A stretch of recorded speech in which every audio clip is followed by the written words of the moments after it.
सभी का स्वागत हमारे YouTube चैनल पर। सबसे पहले सभी को राम राम। आज हम कक्षा 10 का मॉडल पेपर नंबर 7 हल कर रहे हैं। उसमें है सवाल नंबर 17, निम्न बारंबारता बंटन का माध्य ज्ञात कीजिए। देखिए, सिंपली माध्य ज्ञात करने के लिए मैंने आपको कुछ बताए थे, जिसमें एक था प्रत्यक्ष विधि, एक था पग विचलन विधि और एक हमारा था कल्पित माध्य विधि। इन तीनों विधियों के लिए जैसे मैंने आपको सिंपली एक बार बता रखा है, ज़्यादा हमने प्रत्यक्ष माध्य के रूप में ही हल किए हैं क्योंकि ये बहुत इजी हो जाता है और जब हमें नहीं दिया है तो हमें ज़्यादा कंफ्यूज होने की आवश्यकता नहीं है। लेकिन फिर भी अगर आपको कभी ऐसा लग रहा है कि हमें ये नहीं इस विधि से माध्य समझना है, उसके लिए आप कमेंट कर सकते हैं, ठीक है। क्वेश्चंस आपके हो तो वो भी पूछ सकते हैं, ठीक है। लेकिन सिंपल अगर हमें यहाँ पे सिंपल नज़र आ रहा है तो हमें ज़्यादा आवश्यकता ही नहीं है। हम सिंपल माध्य के लिए कोई दिया नहीं है कौन सी विधि का यूज़ करना है, तो हम प्रत्यक्ष विधि का यूज़ कर सकते हैं। यहाँ पे हमारे लिए सी आई यानी कि वर्ग अंतराल भी नहीं दिया गया, एक्स और एफ दिया गया है और हमें किसी भी माध्य के लिए एक्स की आवश्यकता होती है। अगर हम प्रत्यक्ष विधि से निकाल रहे हैं तो हमें एफ और एक्स की क्या करनी पड़ेगी, मल्टीप्लाई, यानी दोनों की गुणा। जैसे 20 की गुणा 6 से करेंगे तो क्या आएगा 120, 30 की गुणा 11 से करेंगे तो ये आएगा 330, 40 की गुणा 7 से करेंगे तो ये आएगा 280, 50 की गुणा 4 से करने पे सिंपल 200, 60 की गुणा 4 से करने पे 240, ये 200 है, 70 की 2 से गुणा करने पे 140 और 80 की 1 से गुणा करने पर 80। और इसके बाद हमें क्या करना पड़ता है, एफ और एफ एक्स, सिग्मा एफ और सिग्मा एफ एक्स। सिग्मा का मतलब होता है आप इनका प्लस करेंगे, ठीक है। सिग्मा एफ एक्स का मतलब इनका प्लस करेंगे। तो देखिए ये तो सिंपल है, 6 और 11 17, 17 और 7 24, 24 और 4 28, 28 और 4 32, 32 और 2 34 और 1 35। अब इनका हमें प्लस करना है, थोड़ा ध्यान से करेंगे। 120 और 330 हो गया 450, 450 और 280 हो गया है 730, 730 और 200 हो गया 930, 930 और 240 हो गया है 1170, 1170 और 140 हो गया है 1310, 1310 और 80 हो गया 1390। ये हम प्लस करके देख सकते हैं।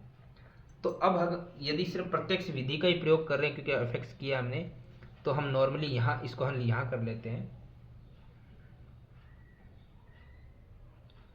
प्रत्यक्ष विधि द्वारा समांतर माध्य निकालने का फॉर्मूला होता है सिग्मा एफ एक्स बटे में सिग्मा एफ। तो सिग्मा एफ एक्स का मान आया 1390 और भाग में है सिग्मा एफ जो हमारे पास है 35। देखिए सिंपल अगर कट रहा है तो हम काट देंगे, जैसे ये 5 के पाड़े से कट रहा है, 5 7 35, 5 दूना 10 बच गया 3 39 हो गया, 5 7 35 बच गया 4 40 हो गया, 5 8 40, यह आया 278 बटे में 7। अब ये 7 तो वैसे भी प्राइम नंबर है, अभाज्य संख्या, कट नहीं रहा है तो उत्तर तो पॉइंट में जाने वाला है क्योंकि बाकी किसी नंबर से कटेगा नहीं। तो इसका आंसर आ गया हमारे पास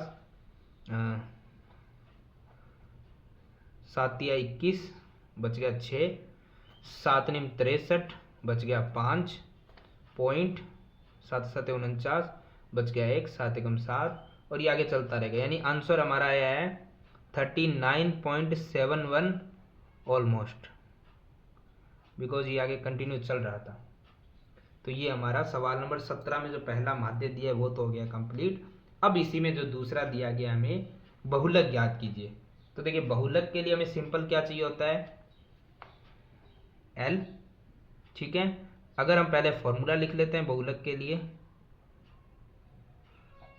क्योंकि बहुलक के लिए हमें एक्स्ट्रा कुछ और निकालने की आवश्यकता नहीं होती है। बहुलक के लिए बहुलक का फार्मूला होता है हमारे पास L plus F1 minus F0 बट्टे में 2F1 minus F0 minus F2 और गुणा में H। इस फॉर्मूले के बेस पे हमें इन चीज़ों को निकालना है। तो हम देखते हैं, सबसे पहले हमें L चाहिए, फिर हमें F1 भी चाहिए क्योंकि सबसे पहले तो वैसे F1 ही निकलेगा, F0 भी चाहिए, F2 भी चाहिए, उसके अलावा हमें H भी चाहिए। ये सब चीज़ें अगर हम मिलेगी तो हम बहुलक निकाल सकते हैं। पहले सबसे पहले हमें F1 मिलेगा, और वो होती है बारंबारता में, क्योंकि F का मतलब फ्रिक्वेंसी यानी बारंबारता होता है, और F1 का मतलब सबसे बड़ी बारंबारता, जो हम आसानी से ढूंढ सकते हैं। सबसे बड़ी बारंबारता हमारे लिए क्या है? 61। तो हम लिख देंगे 61। अगर ये F1 है तो इससे पहले वाला क्या हो जाएगा? F0, और इससे आगे वाला क्या हो जाएगा? F2। तो F0 हो गया 52 और F2 हो गया 38। अब एक चीज ध्यान देंगे हम यहाँ पर कि जो सबसे बड़ी बारंबारता थी हमारी, उसके सामने वाला CI यानी कि वर्ग अंतराल है, उसमें जो लोअर लिमिट जो आपको दिख रही है वो होगी हमारा L, और उन दोनों का अंतर यानी 80 - 60 होगा H। तो 80 - 60 क्या होता है? 20 ही होता है। अब इन चीजों को फॉर्मूले में हम रख देंगे, put off the values. L है 60 प्लस ब्रैकेट F1 हमारे पास था 61 माइनस F0 हमारे पास था 52 बट्टे में 2, F1 हमारे 61 था, F0 52 था, और F2 हमारे पास था 38 ब्रैकेट क्लोज और गुणा में H यानी कि 20। तो सबसे पहले ब्रैकेट हल करने से पहले आप कुछ नहीं करेंगे, 61 - 52 करोगे तो आएगा 9 आएगा माइनस करने पे, और भाग में देखेंगे 2 की गुणा जब 61 से कर रहे हैं तो ये आएगा हमारे पास 122। ये माइनस माइनस क्या हो रहा है? प्लस, यानी कि 52 और प्लस 38 कितने हो गए हैं? ये हो गया हमारे पास 90। बड़ी संख्या माइनस की थी और गुणा में था 20। तो 60 प्लस में अब ब्रैकेट खोलते हैं तो 9 तो ऊपर आई, 122 में से 90 माइनस हो रहा है तो कितना बचेगा? 32, और गुणा में क्या है? 20। जैसे यहाँ पे था 60 प्लस में ये 9 की गुणा 20 से हो रही है, ये होगा 180, भाग में कितना है? 32।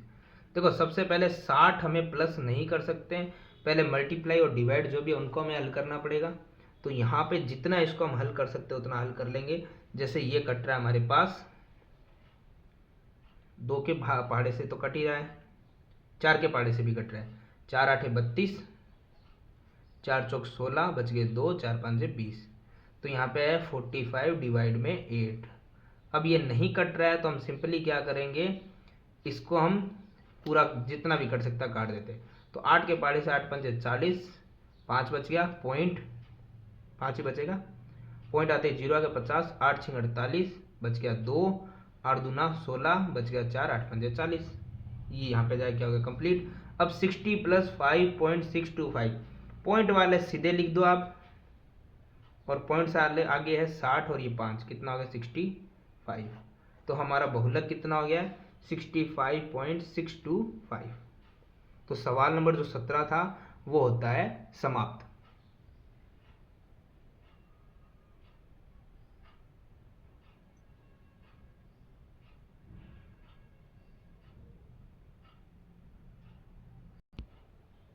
आगे हमें दिया गया सवाल नंबर 18।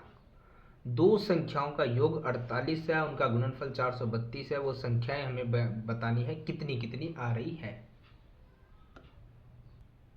देखिए इस सवाल को करना कैसे है वो समझ लेते हैं, क्योंकि मैंने बहुत बार इस चीज़ में देखा है बहुत सारे बच्चे यहाँ पे कंफ्यूज होते हैं लैंग्वेज को देख के कैसे हम वो संख्या बना सकते हैं।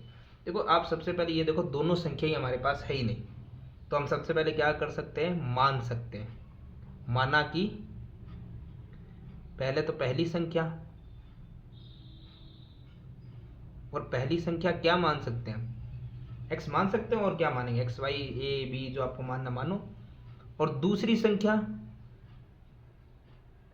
एक चीज आप यहाँ पे समझिए कि दोनों संख्याओं का योग तो है 48।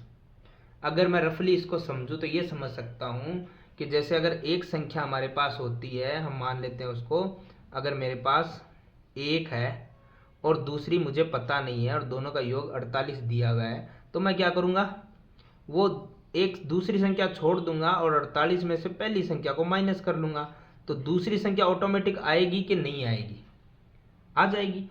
उसी रूल को हमें यहाँ फॉलो करना है कि जो दोनों का योग आया है 48, उसमें से पहली संख्या को जब हम माइनस कर रहे हैं, अब वो x है तो कोई बात नहीं, x को माइनस कर देते हैं, तो हमारी दूसरी संख्या निकल जाएगी। ठीक है, तो अब हम क्या करते हैं, ये पहली जो हमें चीज बोली गई थी वो तो कंप्लीट हो गई है। अब दूसरा क्या कह रहा है, दूसरा कह रहा है तथा उनका गुणनफल 432 है। गुणनफल कैसे, अगर मैं कह दूं एक संख्या मेरे पास 2 है, दूसरी मेरे पास 25 है और इनका गुणनफल, तो गुणनफल तो ऐसे ही करते हैं हम संख्याओं का, तो वैसे ही हम करेंगे।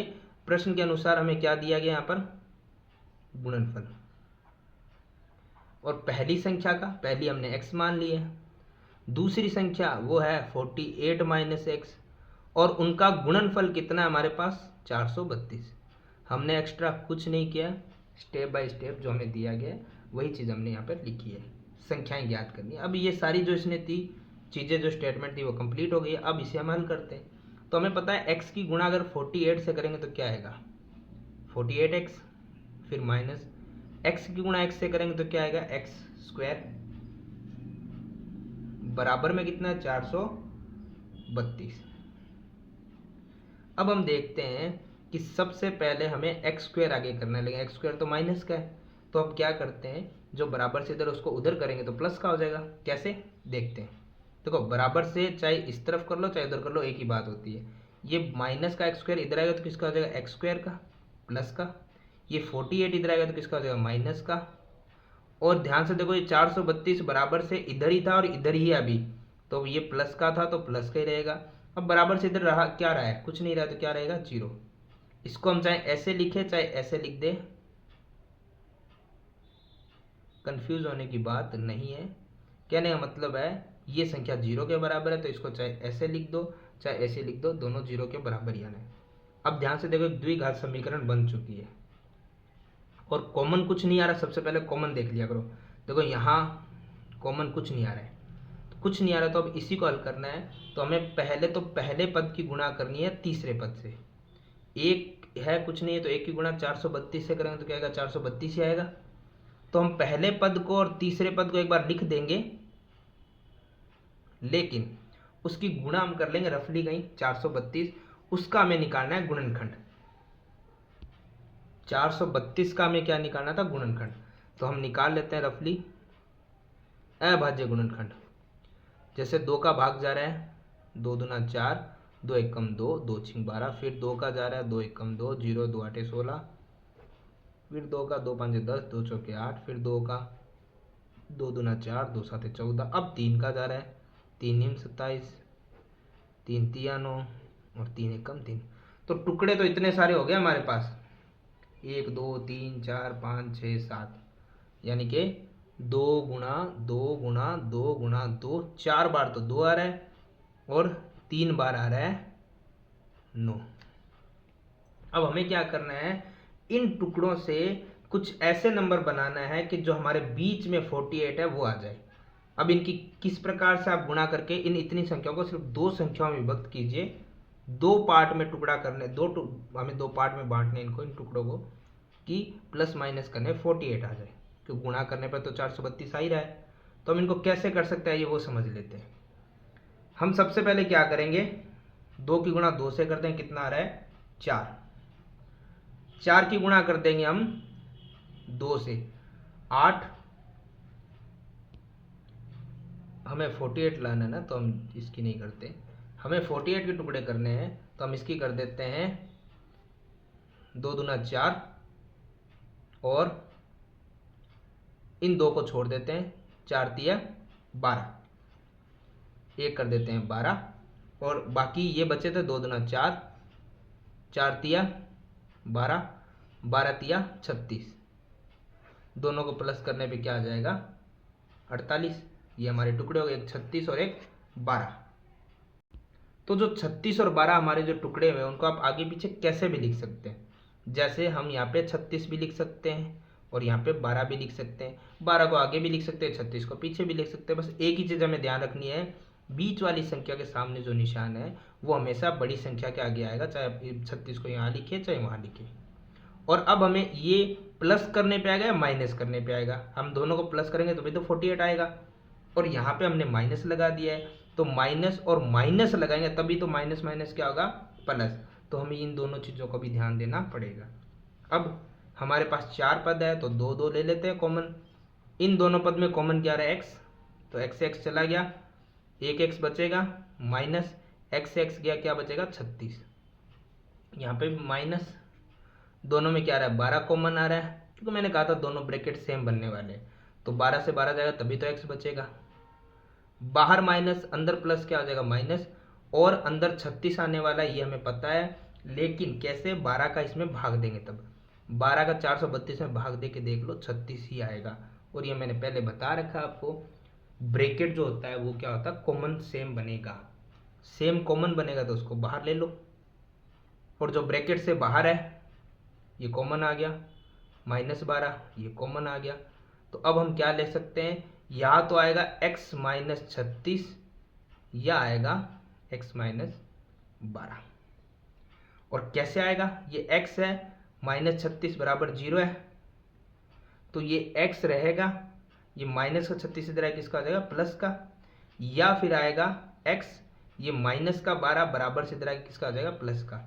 तो या तो x बराबर 36 लिख सकते हो, या x प्लस क्या बराबर क्या लिख सकते हो 12। दोनों संख्याओं में एक संख्या हमारी आ गई है x वाली पहली। अब ये आप पे डिपेंड करता है आप किसको पहले लिखना चाहते हो।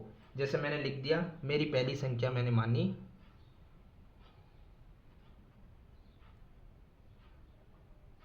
क्योंकि x माना था, x के आपके दो आंसर, आप दोनों प्लस के, कुछ भी लिख सकते हो आप, 36 लिखो तो भी सही है, 12 लिखो तो भी सही है। जैसे मैंने लिख दिया 36, तो दूसरी संख्या कैसे आएगी, दूसरी संख्या आएगी 48 माइनस एक्स, यानी 48 में से x आपने क्या माना 36, घटा दो 12 आएगी। कहने का मतलब एक पहली संख्या आएगी, एक दूसरी आएगी। आप अगर पहले में 12 लिखोगे तो दूसरी 36 आ जाएगी। तो हमें क्या करना था, ये संख्या ही तो निकालनी थी। तो हमारा 18 का पहला सवाल तो हो गया है कंप्लीट।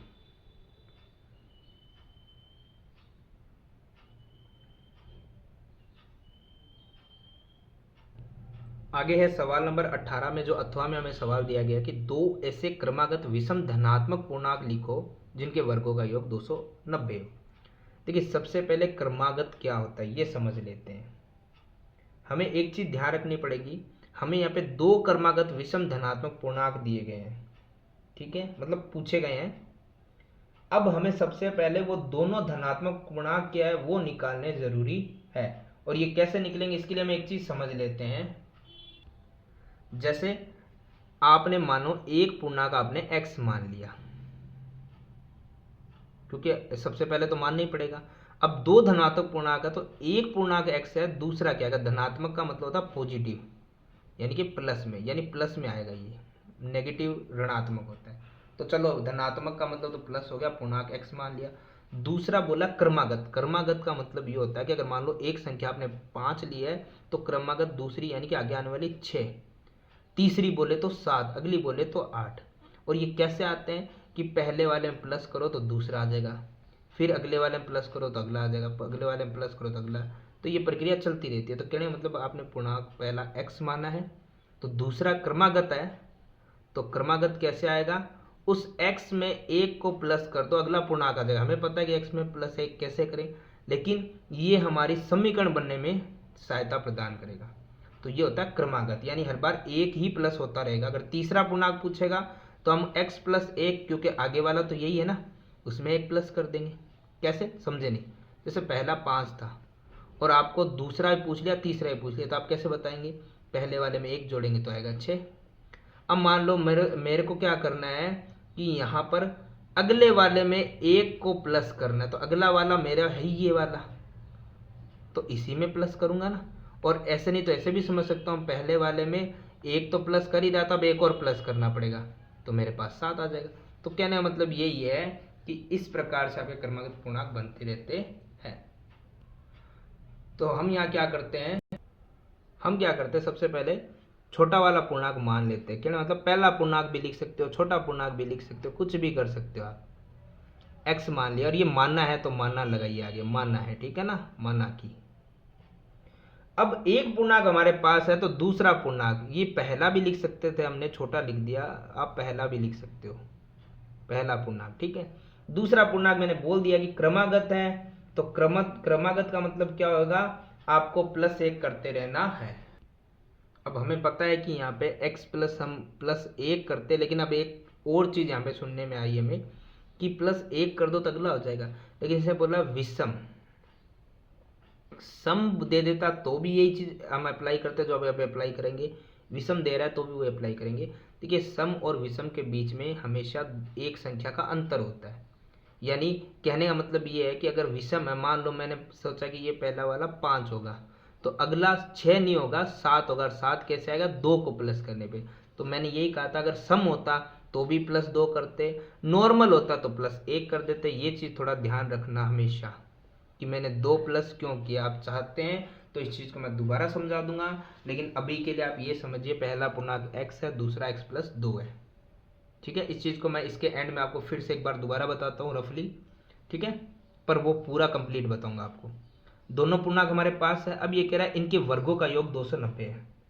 तो पहले वाले का वर्ग, दूसरे वाले का वर्ग और इनका योग कितना आ रहा है? 290।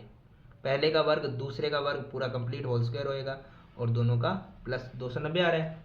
तो देखो, ये तो सिंपल x² हो गया, लेकिन इसमें a + b होल स्क्वायर वाली सरल समीकरण लग रही है, तो वो यूज करेंगे।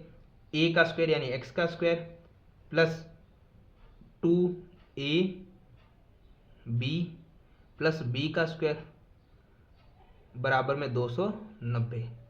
तो देखो, x² है, प्लस है, यहाँ पर भी x² है। ये देखो, 2 की गुणा 2 से करने पे 4 और x, और 2 का वर्ग 4 बराबर में 290। x और x हो गया 2x²। फिर यहाँ पर आ रहा है हमारे पास प्लस का 4x, और वो अकेला ही है। अब ये प्लस का 4 था, वो बराबर से उधर 290, प्लस का इधर आएगा तो किसका हो जाएगा? माइनस का, बराबर में 0। तो ये लाइन तो कंप्लीट हो गई है, ये भी कंप्लीट है। इसको हम कर लेते हैं कि प्लस माइनस क्या था? माइनस। 290 में से 4 जाएगा तो क्या बचेगा? 286। और बड़ी संख्या किसकी है? माइनस की, बराबर में 0। ये ध्यान से देखो, हमारी द्विघात समीकरण बन रही है, लेकिन अभी एक चीज़ की कमी आ रही है, जो मैंने आपको पहले भी कहा था। अगर कॉमन आ रहा है तो कॉमन देख लो। कॉमन इसमें 2, 2 और 2 सभी चला जाएगा। तो 2 कॉमन आ रहा है तो कॉमन जरूर लिया करो। ठीक है, पहले कॉमन देखो, कॉमन ना मिले तो आगे हल करो। 2 से 2 गया तो क्या बचेगा? x²। 2 से 4 जा रहा है 2 बार x, और 2 का 286 में आप भाग लगा लेना। ये जाएगा 2 एकम 2, 2 चौके 8, 2 तिया 6, बराबर में 0। तो हमारी समीकरण बची है ये वाली। ये 2 यहाँ गुणा में है, बराबर से उधर 0 के किस में जाएगा? भाग में। और 0 के साथ गुणा करो या भाग करो, वो संख्या 0 ही हो जाती है। तो अब हमारी द्विघात समीकरण ये है। सबसे पहले हम पता है, पहले वाले की तीसरे वाले पद से हम करेंगे गुणा। तो 1 की गुणा 143 से करेंगे, 143 ही आएगा। और लिखते टाइम पहला पद और तीसरा पद हम लिख देंगे। तो गुणा करने पे तो आ रहा है 143, इसका अभाज्य गुणनखंड करो, और टुकड़े करने में जितने भी 2 टुकड़े करो उनका उत्तर कितना आना चाहिए? 2। जैसे 143 का हम अभाज्य गुणनखंड करेंगे, 2 का भाग तो जा नहीं रहा है, 3 का भाग भी इसमें पूरा पूरा नहीं जा रहा है, 4 का वैसे भी अभाज्य संख्या वो जाएगा भी नहीं, 5 का भी नहीं जाएगा, 6 नहीं, 7 अभाज्य है पर उसका भाग नहीं जा रहा है। ठीक है, उसके बाद हम इसमें देख सकते हैं 7 का भी नहीं जा रहा है, तो 8 का नहीं, 8 अभाज्य संख्या आ गई है, अभाज्य नहीं है। 9 अभाज्य नहीं है, 10 अभाज्य नहीं, 11 का भाग जा रहा है। 11 का 11 बच गया, 3, 11 तिया 33, और 13 का जा रहा है। तो इसमें तो हमें पता है टुकड़े ढूंढने की जरूरत ही नहीं पड़ी, 13 - 11 करने पे आ गया 2, क्योंकि 2 ही संख्या आ रही है तो टुकड़े करने की आवश्यकता नहीं पड़ी। तो हमारे पास आ गए यहाँ पर 13x और 11x। बड़ी संख्या के आगे निशान वही आएगा जो यहाँ पे दिया गया, प्लस का। अब हमें दोनों को प्लस करना था या माइनस? 13 में से 11 माइनस करेंगे तब 2 आएगा। यहाँ पे प्लस है तो यहाँ पे माइनस, प्लस माइनस माइनस। अब हमें क्या करना है? पहले 2 लेना है कॉमन। x² में से x जाएगा x, प्लस x से x गया, बचेगा 13। यहाँ पे माइनस, कॉमन आ रहा है 11, क्योंकि आगे वाला ब्रैकेट सेम बनने वाला है। तो 11 से 11 गया x, बाहर माइनस अंदर माइनस प्लस, और 11 से 143 जाएगा 13 बार। अब भाग लगा के देख सकते हैं, बराबर में 0।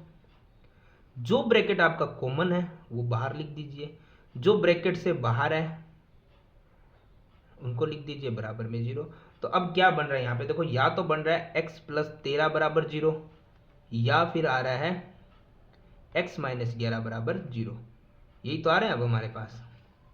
तो देखो x है, ये प्लस का 13 इधर आए किसका हो जाएगा माइनस का 13, या फिर आएगा x ये प्लस का 11 इधर आए किस सॉरी माइनस का 11 इधर आए किसका हो जाएगा प्लस का 11। तो अब हमें क्या बोला गया है, हमें यहां पर बोला गया था कि आप वो पूर्णांक बताओ, तो पूर्णांक x बराबर या तो -13 या 11। देखो -13 नहीं 11 आएगा, क्यों? क्योंकि उसने पहले ही बता दिया धनात्मक पूर्णांक है यानी प्लस वाला है, माइनस वाला तो नहीं है। तो x बराबर कितना आया 11। हम इसी को ले सकते हैं, जैसे पिछले सवाल में दोनों ऑप्शन थे, यहाँ पे दोनों ऑप्शन नहीं है।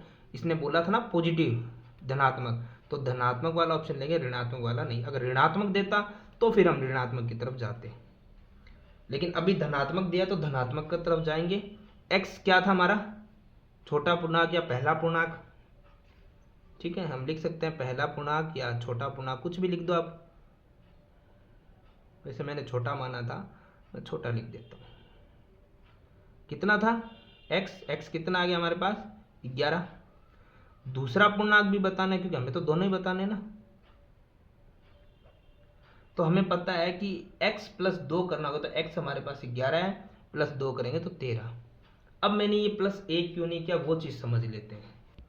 देखिए मैंने अभी आपको समझाया था कि क्रमागत पूर्णांक का मतलब प्लस 1 करते रहो, लेकिन अगर सम या विषम दे दे तब हमें क्या करते हैं प्लस 2 करते हैं उस पूर्णांक में। कैसे? जैसे मैं सिंपल लिखता हूँ 2 और उसका अगला सम लिखो, तो सम अगला लिखने के लिए हम +1 तो नहीं कर सकते, +2 ही करेंगे तभी अगला सम आएगा। उसका अगला सम करना है तो +2 ही करेंगे।